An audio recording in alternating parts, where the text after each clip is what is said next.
La Chine dit qu'elle s'oppose fermement aux allégations de violation des droits de l'homme au Xinjiang, en réponse à une déclaration conjointe du Canada, du Royaume-Uni et des États-Unis au Conseil des droits de l'homme de l'ONU.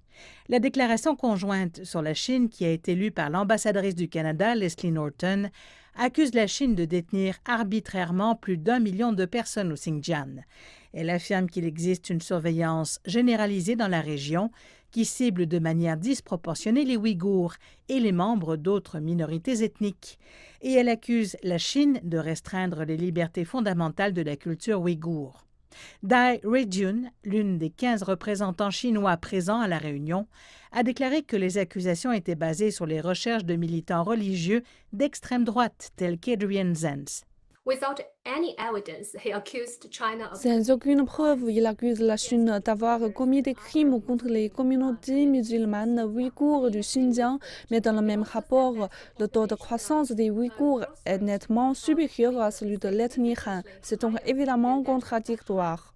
La haute commissaire des Nations unies aux droits de l'homme fait pression pour un accès immédiat et sans entrave aux observateurs indépendants afin de visiter le Xinjiang.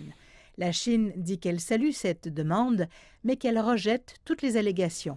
Un petit nombre de pays occidentaux tiennent à fabriquer et à exagérer des rumeurs liées à la Chine et à s'ingérer dans les affaires intérieures de la Chine au nom des droits de l'homme dans le but de réprimer et de contenir la Chine et d'entraver le processus de développement de la Chine.